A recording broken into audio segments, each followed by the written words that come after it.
ಅತಿಥಿಗಳು ಮಾತಾಡ್ತಾರೆ. ಧನ್ಯವಾದಗಳು. ಅದೇ ನಾವು ಇದರಲ್ಲಿ ಅಂದ್ರೆ ಕೆಲವು ಮಾತಾಡುದು ನಾನು ಅಫಿಷಿಯಲ್ ಅಂತ ಹೇಳಕ್ ಆಗಲ್ಲ, ತುಂಬಾ ಕ್ಲೋಸ್ನೆಸ್ ಎಲ್ಲ ಮಾಧ್ಯಮದವರ ಸ್ನೇಹಿತರ ನಂದು. ಸೊ ನಾವು ಕೇಳ್ಬೇಕಾದ್ರೆ ಅವ್ರು ಹೇಳಿದ್ರು ಒಂದು ಸಾಹಿತ್ಯ ಅಂತ, ಈಗ ಪ್ರಾಪರ್ ಒಂದು ಸಾಹಿತ್ಯ, ಇನ್ನೊಂದು ನಮ್ದು ಬ್ಯಾಕ್ ಕಂಪ್ಲೀಟ್ ಫುಲ್ ಲೀವ್ಡ್ ಇತ್ತು. ಅದೊಂದು ನಾವು ಕಟ್ ಮಾಡ್ತೀವಿ ಅಂತೇಳಿ ಹೇಳಿದ್ರು. ಕಟ್ ಮಾಡಿದ್ರು ಅವರು ಆ ಸಾಹಿತ್ಯವನ್ನು ನೋಡ್ಕೊಂಡು ನಮಗೆ ಎ ಸರ್ಟಿಫಿಕೇಟ್ ಕೊಟ್ಟರು.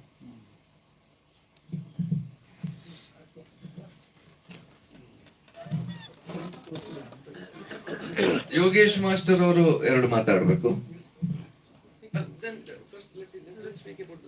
ಯೋಗೇಶ್ ಅವರು ಮಾತಾಡಿ. ನಮಸ್ಕಾರ ಎಲ್ಲರಿಗೂ. ಒಂದು ತಾರ್ಕಿಕವಾದಂತಹ ನಿರ್ಣಾಯಕ ಹಂತಕ್ಕೆ ತಂದಿದ್ದಕ್ಕೆ ಕಂಗ್ರಾಚುಲೇಷನ್ಸ್. ಸಂತೋಷ್. ಇದು ಏಕವ್ಯಕ್ತಿ ಪ್ರದರ್ಶನ ನಾಟಕ ರೂಪದಲ್ಲಿ ಮೊದಲು ಬಂದಿದ್ದು, ಸುಮಾರು ಒಂದು 25 ವರ್ಷಗಳ ಹಿಂದೆ ಮಾಡಿರೋದಂಥದ್ದು. KH ಕಲಾಸೌಧ ಬಿಡುಗಡೆ ಇದು ಓಪನ್ ಆದಾಗ, ಇನಾಗ್ರೇಟ್ ಆದಾಗ ಫಸ್ಟ್ ಟಿಕೆಟೆಡ್ ಶೋ ಇದೇ ಆಗಿತ್ತು. ಇದು ಈ ಲಾಕ್ಡೌನ್ ಸಮಯದಲ್ಲಿ ಪ್ಯಾರಲೈಸ್ಡ್ ಆಗಬಾರ್ದು ಅಂತ ಹೇಳಿ ನಮ್ಮ ಕ್ರಿಯೇಟಿವ್ ಟೀಮ್ ಸಂತೋಷ್ ಇದನ್ನ ಸಿನಿಮಾ ಮಾಡಿದ್ರು. ಒಂದು ಕಥೆಯ ತಾತ್ವಿಕ ರೂಪವನ್ನ ಒಂದು ಸಾಲಿನಲ್ಲಿ ಹೇಳೋದಾಗಿತ್ತು ಅಂತಂದ್ರೆ, ಮುಗ್ಧತೆಯಿಂದ ಒಂದು ಮಗು ಮುಗ್ಧತೆಯಿಂದ ಅಜ್ಜಿ ಹೇಳುವಂತಹ ಕಥೆಗಳನ್ನ ಕೇಳಿಸ್ಕೊಳ್ತಾ ತಾನು ಕಥೆಯ ಪಾತ್ರದಲ್ಲಿ ಪರಕಾಯ ಪ್ರವೇಶ ಮಾಡ್ತಾ ಹೋಗ್ತದೆ. ಹಾಗೆ ಪರಕಾಯ ಪ್ರವೇಶ ಮಾಡುತ್ತಾ ತನಗೆ ಬೇಕಾದಂತಹ ಸಂಗತಿಗಳನ್ನ ತಾನು ಕಟ್ಕೊಳ್ತದೆ ಅಂತ.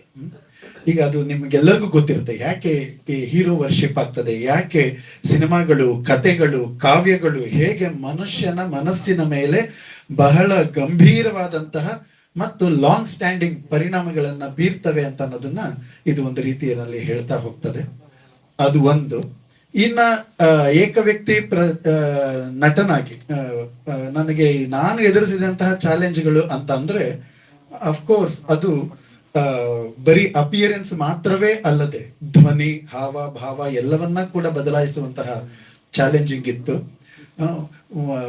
ಸಿನಿಮಾದ ಆರಂಭದಿಂದ ಕೊನೆಯವರೆಗೂ ಒಂದೇ ಮುಖವನ್ನ ನೋಡ್ಕೊಂಡು ಕೂತ್ಕೊಳ್ಳುವಂತ ಕಷ್ಟ ಮತ್ತು ಅದೊಂದು ಕರ್ಮ ಎರಡನ್ನು ಆಡಿಯನ್ಸ್ಗೆ ಕೊಡಬಾರದು ಅಂತ ಅನ್ನೋ ಹಾಗಿತ್ತು ಅಂತಂದ್ರೆ ಏನೇನೆಲ್ಲ ಎಚ್ಚರಿಕೆಯನ್ನು ವಹಿಸಬೇಕು ಅಂತ ಅನ್ನೋದನ್ನ ಕೂಡ ಇದನ್ನ ಮಾಡ್ಕೊಳ್ಬೇಕಾಗಿ ಬಂತು. ಇನ್ನ ಇವರು ಇದು ಆಯ್ಕೆ ಸಮಿತಿ ಬಗ್ಗೆ ಹೇಳಿದ್ರಲ್ಲ, ಇದು ತುಂಬಾ ಬೇರೆ ಬೇರೆ ಅಪಸ್ವರಗಳು ಕೇಳಿ ಬರ್ತವೆ. ಅದು ನನಗೆ ಆಯ್ಕೆ ಮಾಡ್ಲಿಲ್ಲ ಅನ್ನುವುದಕ್ಕಿಂತ ಯಾತಕ್ಕೆ ಆಯ್ಕೆ ಮಾಡ್ಲಿಲ್ಲ ಅಂತ ಅನ್ನುವಂತಹ ಮಾನದಂಡ. ಈಗ ಮಗು ಫೇಲ್ ಆಯ್ತು ಸ್ಕೂಲ್ ನಲ್ಲಿ ಅಂತಂದ್ರೆ ಒಂದು ಪ್ರೋಗ್ರೆಸ್ ರಿಪೋರ್ಟ್ ಕೊಡೋ ಹಾಗೆ ಇದಕ್ಕೂ ಒಂದು ಪ್ರೋಗ್ರೆಸ್ ರಿಪೋರ್ಟ್ ಇತ್ತು ಅಂತಂದ್ರೆ ಅರ್ಥವಾಗ್ತದೆ ಎಲ್ಲಿ he can improvise, wear he can limitations ನ ನೋಡ್ಕೊಳ್ಬೇಕು, ಶಾರ್ಟ್ ಕಮಿಂಗ್ಸ್ ನ ನೋಡ್ಕೊಳ್ಬೇಕು. ಅವನು ಅದನ್ನ ಓವರ್ಕಮ್ ಮಾಡ್ಲಿಕ್ಕೆ ಸರಿ ಹೋಗ್ತದೆ. ಒಂದು ಪ್ರೋಗ್ರೆಸ್ ರಿಪೋರ್ಟ್ ಕೊಡೋದಿಲ್ಲ. ಆಮೇಲೆ ಈ ಅರ್ಹತೆಯ ಮಾನದಂಡದ ಬಗ್ಗೆ ಮಾತಾಡುವವರ ಅರ್ಹತೆ ಏನು, ಅವರ ಯಾವ ರೀತಿಯಲ್ಲಿ ಅದಕ್ಕೆ ಏಬಲ್ ಆಗಿದ್ದಾರೆ, ಅದನ್ನು ಕೂಡ ಒಂದು ವಿಷಯವೇ ಆಗಿರ್ತದೆ. ಇದರ ಬಗ್ಗೆ ಹೆಚ್ಚು ಚರ್ಚೆಗಳನ್ನ ಹುಟ್ಟುಹಾಕುವುದಕ್ಕಿಂತ ಮಿಗಿಲಾಗಿ ಪ್ರಯೋಗಾತ್ಮಕವಾದಂತಹ ಚಿತ್ರಗಳಿಗೆ, ಕಲಾತ್ಮಕವಾದಂತಹ ಚಿತ್ರಗಳಿಗೆ ವೇದಿಕೆಯನ್ನ ಒದಗಿಸಬೇಕಾಗಿರುವುದೇ ಈ ಬಗೆಯ ಚಲನಚಿತ್ರ ಇದು ಫಿಲ್ಮ್ ಫೆಸ್ಟಿವಲ್ಗಳು ಮತ್ತೆ ಸರ್ಕಾರದ ಕಡೆಯಿಂದ ನಡೆಯುವಂತಹದ್ದು, ಕಮರ್ಷಿಯಲ್ ವಾಣಿಜ್ಯದ ದೃಷ್ಟಿಯಿಂದ ನಡೆಯುವಂತಹದಕ್ಕೆ ದೊಡ್ಡ ದೊಡ್ಡ ಪ್ರಮಾಣದಲ್ಲಿ ಅವರುಗಳು ಬೇರೆ ಬೇರೆ ತರಹದ ಸಾಹಸಗಳನ್ನ ಮಾಡಲಿಕ್ಕೆ ಸಾಧ್ಯವಾಗ್ತದೆ. ಆದರೆ ಸೃಜನಶೀಲವಾಗಿ ಅಥವಾ ಪ್ರಯೋಗಾತ್ಮಕವಾಗಿ ಮಾಡುವಂತಹ ಚಿತ್ರಗಳನ್ನ ಅವರು ಪರಿಗಣಿಸುವಂತಹ ರೀತಿಯನ್ನ ಅವರು ಗಮನದಲ್ಲಿ ಇಟ್ಟುಕೊಳ್ಬೇಕು. ಅವರಿಗೆ ಸಹಾಯಕವಾಗುವಂತಹ ರೀತಿಯಲ್ಲಿ ಅವರು ವ್ಯವಹರಿಸಬೇಕು, ರೂಪಿಸ್ಕೊಳ್ಬೇಕು, ಅವರ ಕಾರ್ಯ ರೂಪುರೇಷೆಗಳನ್ನ ಹೊಂದಿರಬೇಕು ಅಂತ ನಾನು ಬಯಸ್ತೇನೆ. Progress report is really necessary Santosh, otherwise we cannot understand. ಅವ್ರು ನನ್ಗೆ ಇಷ್ಟ ಇಲ್ಲ ಅಂತಂದ್ರೆ ಮುಗಿದೋಯ್ತು. ಯಾತಕ್ಕೆ ಆ ವ್ಯಕ್ತಿಗಳು ಇಷ್ಟ ಪಡೋದಿಲ್ಲ ಅಂತ ಸರ್ ನಾನು ಹೇಳುದು ಅಂದ್ರೆ ಈಗ ಈಗ ನಾವು ಎಷ್ಟು ಇಂಟರ್ನ್ಯಾಷನಲ್ ಫಿಲ್ಮ್ ಫೆಸ್ಟ್ ಗೆ ನಾವು ಹೋಗಿದೀವಿ, ಈಗ ಸೆಲೆಕ್ಷನ್ ಎಲ್ಲ ಈಗ ನಮ್ದು ಫೇಲ್ ಆಯ್ತು ಅಥವಾ ಆ ಬೇಸರ ಅಲ್ಲ, ಈಗ ನಮ್ದು ಸೆಲೆಕ್ಟ್ ಆಗಿಲ್ಲ, ಅಬ್ಸಲ್ಯೂಟ್ಲಿ ಸರ್ ಹೇಳಿದಂಗೆ ನಮ್ದು ಸರಿ, ಅವರ ಪಾಯಿಂಟ್ ಅಲ್ಲಿ ನಮ್ದು ಇದಿರ್ಲಿ, ಬಟ್ ಏನ್ ಇದಕ್ಕೆ ಮಾನದಂಡಗಳೇನು, ಅಥವಾ ಇದನ್ನ ನೀನು ನಂತರ ಆದ್ರೂ ಹೇಳ್ತಾರ, ಇಲ್ಲ ಇದು ಇವಾಗ ಫೆಸ್ಟಿವಲ್ ಆದ್ಮೇಲೆ ಇಂಥ ಜೂರಿಗಳಿದ್ರು ಅಥವಾ ಹೀಗೆ ಇದು ನಿಮ್ಮದು ಇಂಥ ಇದಾದ್ರು, ನಮಗೆ ಮುಂದಿನ ದಿನಗಳಲ್ಲಿ ನಮಿಗೂ ಹೌದು, ಇಲ್ಲ ಬೇರೆ ಸಿನಿಮಾ ಮೇಕರ್ಸು, ಹೊಸ ಸಿನಿಮಾ ಮೇಕರ್ಸು, ಈಗ ಎಲ್ಲಾ ಪ್ಲಾಟ್ಫಾರ್ಮ್ಸ್ ತುಂಬಾ ಇದೆ. ಮೊದ್ಲಾದ್ರೆ ಆರ್ಟ್ ಸಿನಿಮಾ, ಅವಾರ್ಡ್ ಸಿನಿಮಾ ಅಂತ ಹೇಳಿದ್ರೆ ಯಾರು ಒಂದಷ್ಟು ಜನ ನೋಡುವವರು, DVD ಆಗ್ಬೋದು, ಇಲ್ಲ ಸ್ಟೇಟಿಗೆ ಸಬ್ಮಿಟ್ ಮಾಡುವವರು, ಅಲ್ಲಿಗೆ ಮುಗ್ದು ಹೋಯ್ತು. ಇವಾಗ ಪ್ಲಾಟ್ಫಾರ್ಮ್ಸ್ ಇದೆ, OTT ಪ್ಲಾಟ್ಫಾರ್ಮ್ಸ್ ಇದೆ, ಅವರ ಒಂದು ಪ್ಲಾಟ್ಫಾರ್ಮ್ಸ್ ಇದೆ, ಇದರಲ್ಲೂ ಪಬ್ಲಿಷ್ ಮಾಡ್ಬೋದು. ಸೊ ಈಗ ಪ್ಯಾರಲಲ್ ಸಿನಿಮಾಗಳಿಗೆ ಒಂದು ಬೇರೆ ಹಂತದ ಒಂದು ಮಾರ್ಕೆಟು ಇದೆ, ಒಂದು ಓಪನಿಂಗು ಇದೆ. ಗಣೇಶ್ ಅವರೇ, ನೀವು ಕಂಡುಕೊಂಡಂತ ರೀಸನ್ ಏನು, ಯಾಕೆ ರಿಜೆಕ್ಟ್ ಮಾಡಿರ್ಬೋದು? ನೀವು ಕಂಡುಕೊಂಡಿರೋ ರೀಸನ್ ಹೇಳಿ. ನಾನು ಯಾವ್ದು ರೀಸನ್ ಕಂಡುಕೊಂಡಿಲ್ಲ. ನೀವೇ ಕಾರಣ ಆಗಿರ್ಬೋದು ಅಂತ ನಾನು ಮತ್ತೆ ಇವ್ರು ಅದನ್ನೇ ಮಾತಾಡ್ಕೊಂಡ್ವಿ. ಇದೊಂದಾಗಿದ್ರೆ ಅದೇ ಅಂತ ಅಂದುಕೊಳ್ಬಹುದಾಗಿತ್ತು. ಸರ್ ಇಲ್ಲಿ ಮತ್ತೊಂದು ಯೋಗೇಶ್ ಮಾಸ್ಟರ್ ಇಲ್ಲಿ ಸಿನಿಮಾದಲ್ಲಿ ಕ್ಯಾರೆಕ್ಟರ್ ಮಾಡಿದ್ದಾರೆ ಸರ್. ಯೋಗೇಶ್ ಮಾಸ್ಟರ್ ಅವರ ಚರಿಷ್ಮಾ ಇದೆಯಲ್ಲ, ಹೌದು, ಡ್ಯಾಮೇಜಿಂಗ್ ಆಗಿರ್ಬೋದು ಅಂತ ನನ್ನ ಪ್ರಶ್ನೆ. ಇಲ್ಲ ಸರ್, ನಮಗೆ ಯಾವುದೇ ರೀತಿಯಲ್ಲಿ ನಮಗೆ ಆಸ್ ಎ ಸಿನಿಮಾ ಮೇಕರ್ ಆಗಿ ಅನ್ಸಲಿಲ್ಲ. ಅಲ್ಲ, ಅವ್ರಿಗೆ ಸರ್ ಅದೇ ಅದು ಪೊಲಿಟಿಕಲ್. ಅದ್ರ ಬಗ್ಗೆ ಒಂದು ಹೇಳ್ತೇನೆ. ಅನ್ಬಯಾಸ್ಡ್ ಆಗಿ ಒಂದು ಕಲೆ, ಒಂದು ಮಾಧ್ಯಮ, ಒಂದು ಸಾರ್ವಜನಿಕವಾಗಿ ಸಾಂಸ್ಕೃತಿಕವಾಗಿ ನೋಡುವಾಗ ವ್ಯಕ್ತಿಗತವಾಗಿ ಅವರ ಯಾವುದೋ ಒಂದು ಸಿದ್ಧಾಂತದ ನೆಲೆಗಟ್ಟಿನಿಂದ ನೋಡುವುದು ಇವೆಲ್ಲ ಅಪರಾಧ ಹೌದು ಅಲ್ವೋ? ಸಾಂಸ್ಕೃತಿಕವಾದಂತಹ ಅಪರಾಧಗಳಾಗ್ತವೆ. ಒಂದು ವೇಳೆ ನೀವು ಹೇಳಿದ್ದೇನಾದ್ರೂ ಆಗೋಗ್ಬಿಟ್ರೆ that will be really dangerous. It is a dangerous thing. ಸಂವಿಧಾನಾತ್ಮಕವಾಗಿ ಅದ ಅಫ್ಕೋರ್ಸ್ ಅಲ್ಲ, ಅದೇನೆ ನಾನು I wanted to make it clear. ಆ ತರದ್ದಾಯ್ತು ಅಂತಂದ್ರೆ ಸಾರ್ವಜನಿಕವಾಗಿ, ಸಂವಿಧಾನಾತ್ಮಕವಾಗಿ ಮತ್ತು ಸಾಂಸ್ಕೃತಿಕವಾಗಿ ವಿಷಯಗಳನ್ನೇ ಗ್ರಹಿಸಲಿಕ್ಕೆ ಆಗದೆ ಇರುವಂತಹ ವಾತಾವರಣ ಸೃಷ್ಟಿಯಾಗೋಗುತ್ತೆ. ನಾವು ಅದನ್ನ ಮಾತಾಡಿಕೊಂಡ್ವಿ, ನಾವಿಬ್ರು ಭಿನ್ನಮತೀಯರು. ಇನ್ಯಾರು ಏನಾದ್ರು ಪ್ರಶ್ನೆಗಳಿತ್ತು ಕೇಳ್ಬೋದು, ಅಥವಾ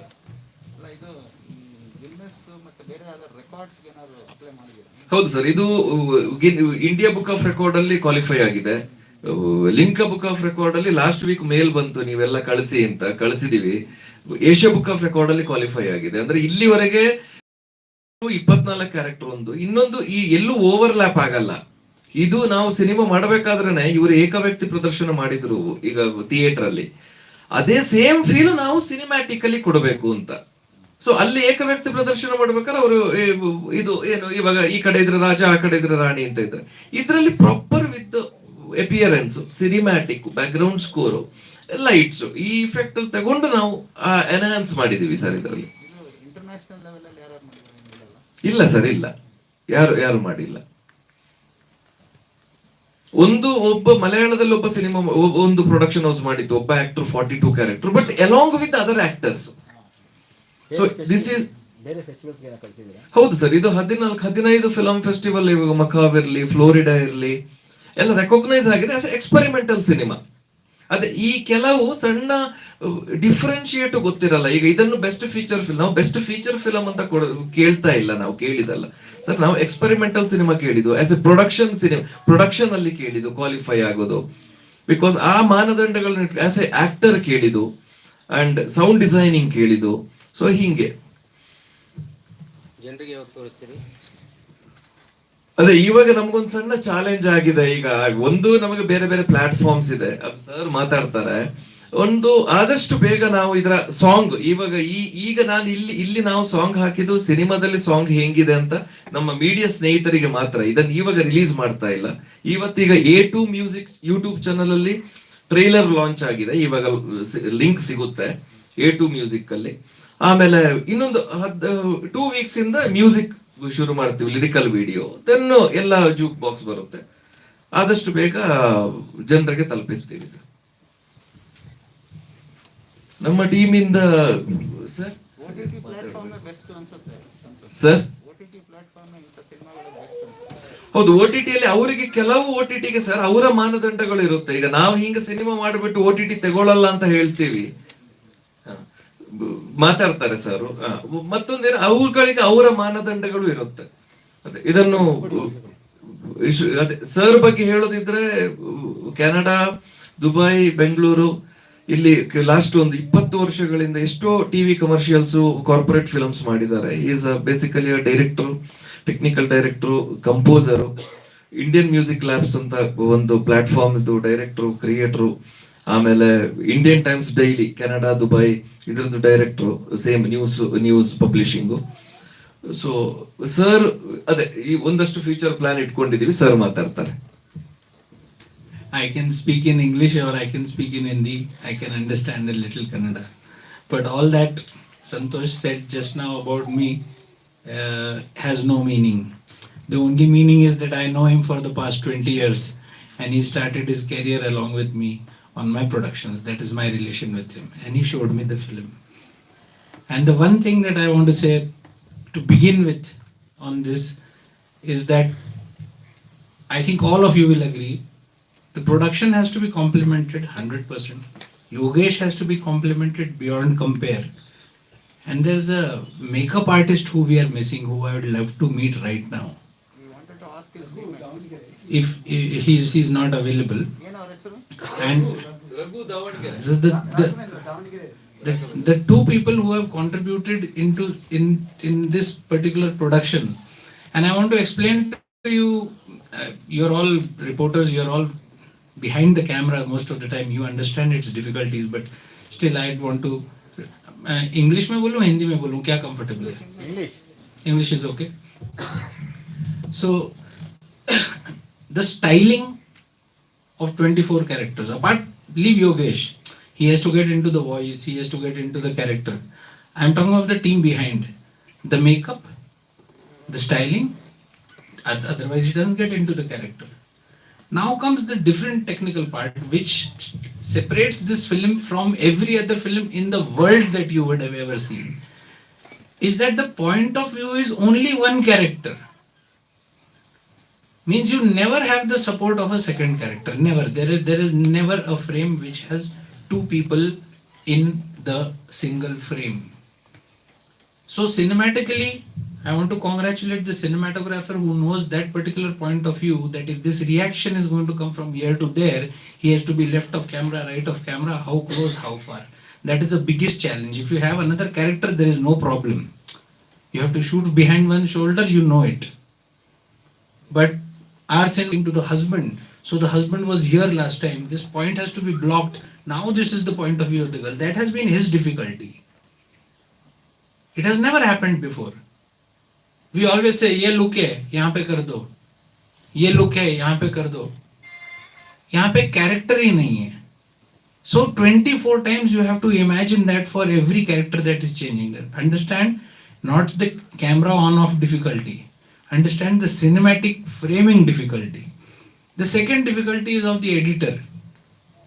The editor has to match those reaction points where he does not have again any support from the camera. Otherwise you have a support. यहाँ ले लिया, अच्छा ये नहीं है, you take a reaction of somebody, then you can cut to the next shot, no problem. You're cutting from wide to close, there is no problem. You put one reaction of the second character and go on. Here the editor does not have that advantage. So understand the difficulties that have gone in making of this film. When Santosh showed it to me as his product and as an experimental product, it is an experimental product. It is a brand new product. It is a new product. It is natak. It is stage. But let me tell you one thing again with a claim. This thing you can never do on a stage. How will you do this on stage? How will you get one character to play 24 characters non-stop for 2 hours on a stage? Change in makeup and other things. How? In 2 hours? It will take 20 days.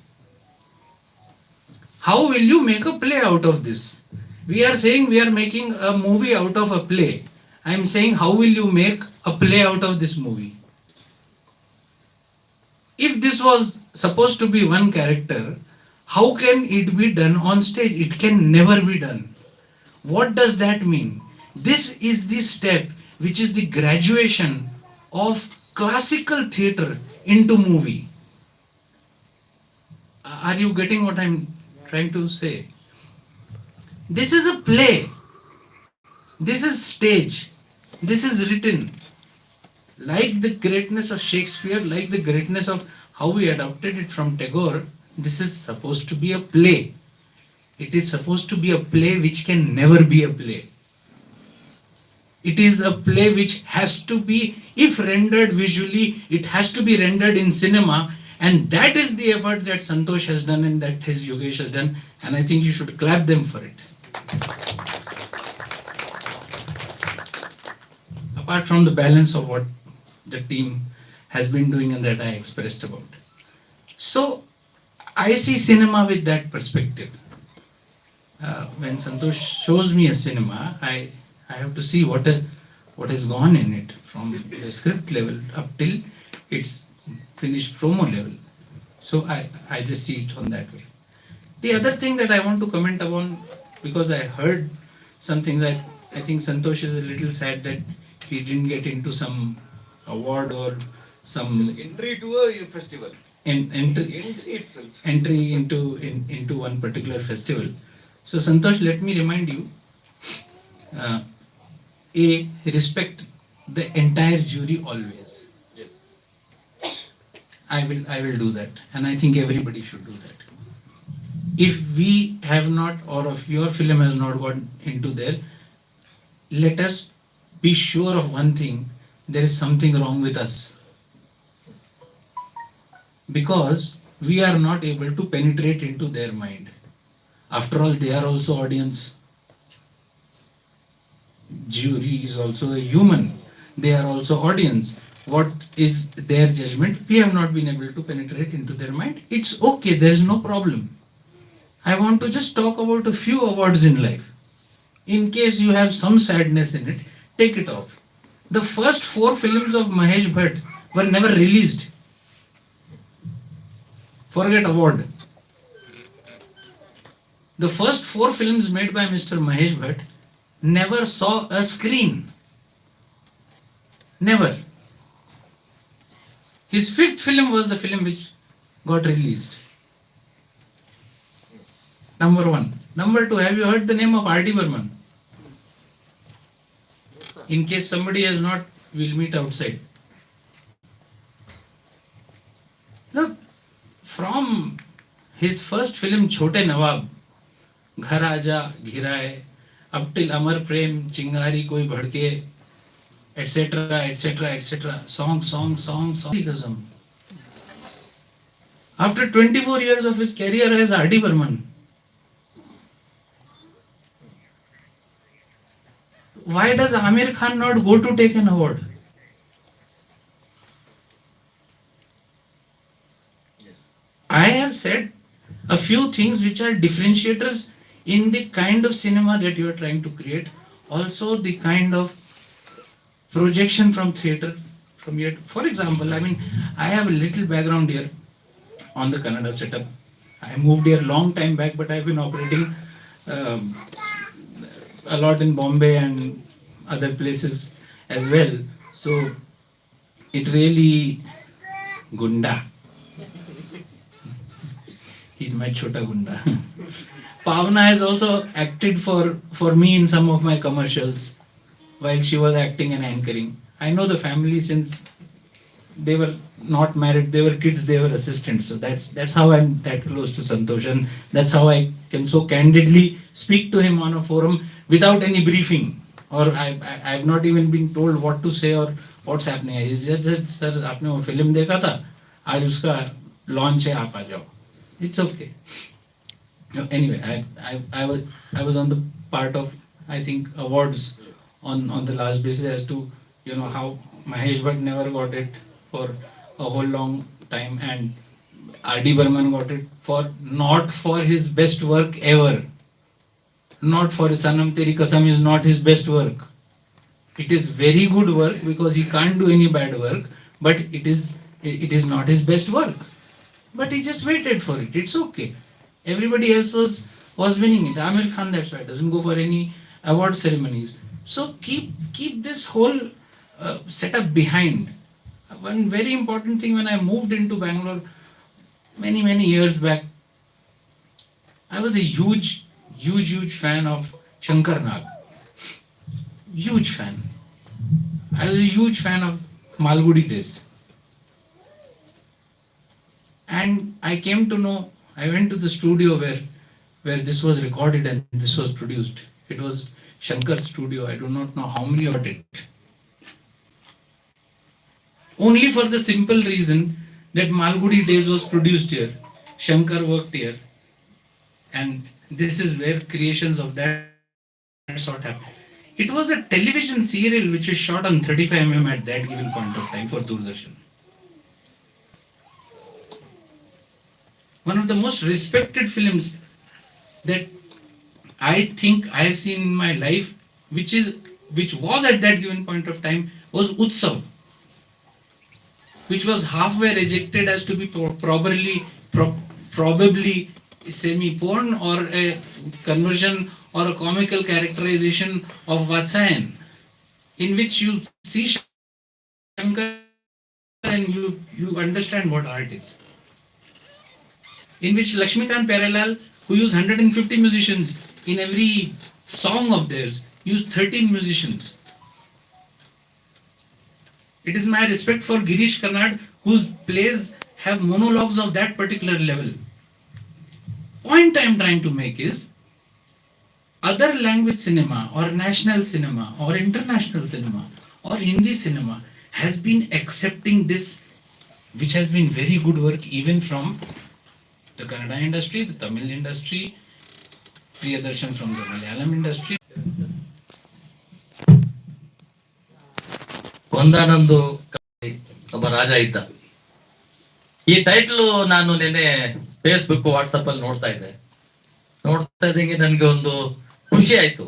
ನಮ್ಮ ತಾಯಿ ಯಾವಾಗೂ ಕತೆ ಹೇಳುವಾಗ ಚಿಕ್ಕ ಮಕ್ಕಳಲ್ಲಿ, ನಾವೇನು primary school middle school ಇದ್ದಾಗ, ಒಂದಾನೊಂದು ಕಾಲದಲ್ಲಿ ರಾಜ ಇದ್ದ, ಅಲ್ಲಿ ಸ್ಟಾರ್ಟ್ ಆದ್ರೆ ಆಯಮ್ಮಂದೇ ಕತೆ ಎಲ್ಲೆಲ್ಲ ಹೋಗ್ತಾ ಇದ್ಲು. ಏನೇನು ಆಯಮ್ಮನ್ಗೆ ಏನ್ ಅನ್ಸುತ್ತೆ ಅಂತ ಹೇಳ, ಪಾಪ ದಿನ ಕತೆ ಹೇಳಕ್ ಆಗಲ್ಲ. ಕತೆಗಳು ಹೇಳ್ಬೇಕಾದ್ರೆ ಎಲ್ಲೋ ಒಂದ್ ಕಡೆ ಯಾವ್ರು ಎಲ್ಲಿ ಪ್ರಾರಂಭ ಆಗ್ತದೆ ಎಲ್ಲಿ ಅಂತ್ಯ ಆಗ್ತದೆ ಗೊತ್ತಿಲ್ಲದೇನೆ ಆಕೆನ ಸೃಷ್ಟಿ ಮಾಡದೆ ಒಂದ್ ಕತೆ ಆಗ್ತಾ ಇತ್ತು.